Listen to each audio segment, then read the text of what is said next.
Really good stuff here from Oscar and the Mac Life in a one-on-one interview with Dana White, which was just released today. And Oscar talking about the interview that Francis did with Ariel Helwani yesterday for Uncrowned.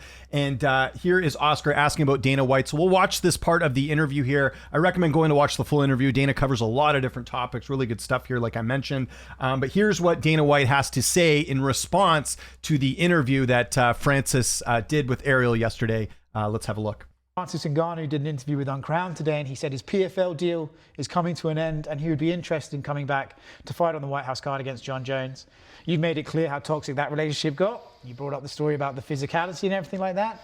Is there a world where you guys work together again? You think it's... Let me be clear on something too. When I say the physicality, it's not like Francis Ngannou came in here and like threatened us, you know, or did anything like that. But as men, everybody who is a man knows there's these situations with that, you know, we're in there and he's telling me that I deserve the 50,000. I want the 50,000. I said, you know, again, this guy fought, whoever the fight was on the card, we had determined that they were going to get the 50,000.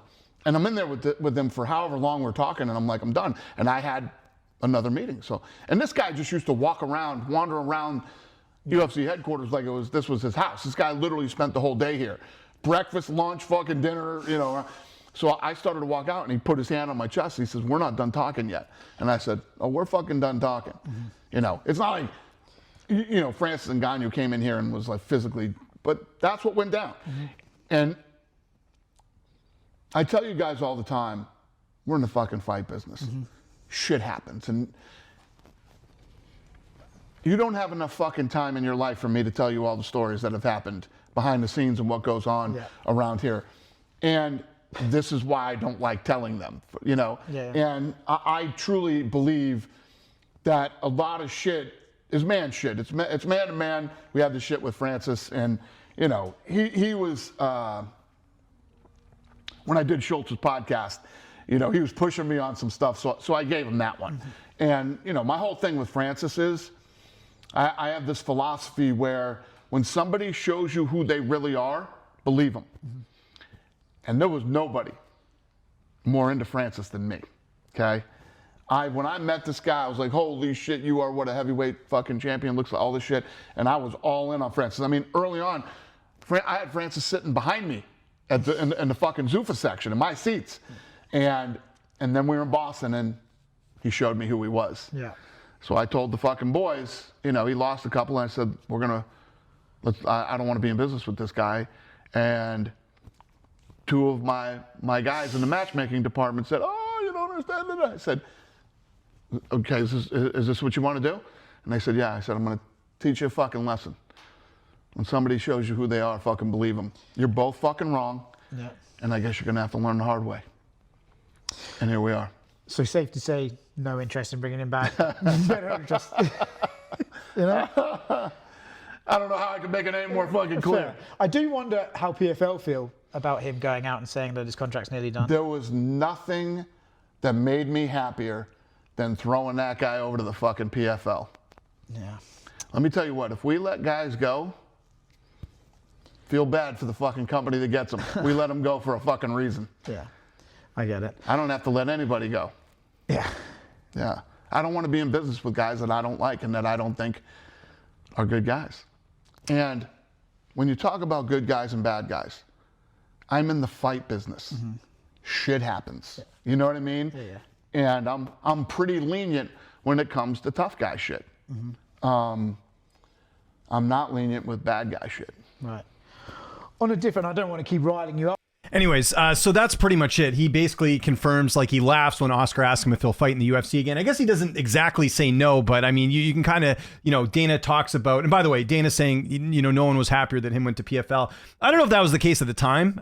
You know, not that Francis has ever been proven to be like some big draw or anything, but, you know, you're talking about your heavyweight champion. There must have been part of Dana going like, it's too bad this didn't work out. But like you mentioned there, and we've seen this with other fighters, if you are a pain to deal with behind the scenes, you know, the UFC doesn't have use for you, no matter, you know, again, it comes down to business. Like, is it worth getting business from Francis if you're dealing with all these other things behind the scenes? Allegedly, again, this is just from Dana's side of things saying this, but certainly doesn't look very good for Francis in this situation. And look, it hasn't worked out for Francis in PFL. Let's call it like it is, right? Like he's hardly fought for them. He didn't go to the South Africa event. It seems like there's an issue with Francis in the PFL after all this stuff happened. So, Dana is right about this whole thing. And, Dana's not right about everything. There's things that he has done. I mean, there's fighters that he let go that did have success. Look at Horiguchi. I know he's back now, but he had a lot of success over there in Japan for Ryzen. He had a great career. He shouldn't have been let go, right? So not every decision they make is going to work out, but like he points out here, it really comes down to business. And, you can see the quote here. He says, "We won't work with Francis Ngannou again." I just want to double check I didn't miss that quote, unless I heard it and I missed it, but let's hear it.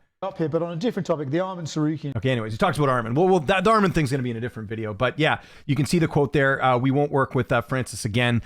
So yeah, he must have said it. I must have skipped over it a little bit there, but so that confirms it. Now, Dana said this before about other fighters not competing in the UFC before. It doesn't happen. The difference between this one and other situations of where Dana said this fighter will not compete in the UFC anymore is that Francis is an older fighter too.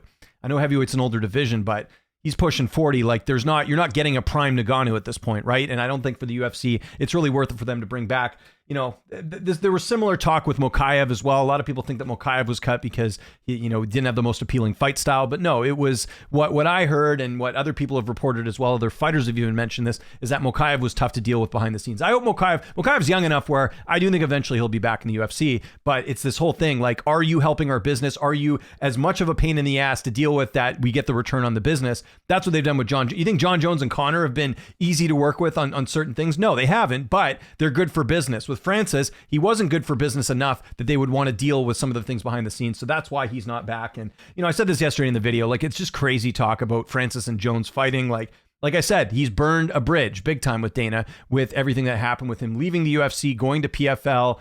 Again, the physical stuff that he referenced there, which is interesting because Dana's like, I think Dana just said in this video here, he's like, well, he didn't put his hands on me. I guess he just must have been like really intimidating. And again, he's repeating the story about the bonuses where Francis obviously came into his office and demanded something. Like, it's never a good look, right? Dana's the one who makes the decisions. And, I've said in the last video too, like, Dana's not perfect. He said things that I don't agree with. There's certain moves that they've made, and I've done several videos on moves that Dana's made that I don't agree with. But I think in this case, there's a lot of smoke around Ngannou and everything that he's done, and it just doesn't look good. And like I said yesterday in that video, which if you guys missed it, it's on the channel, that interview couldn't have gone any worse. Like, I think people came away believing Dana, which is very rare these days. Usually people are sort of the opposite when it comes to Dana White and some of the things that he's saying there. But yeah, you see the quote there, "We will not work with Francis again."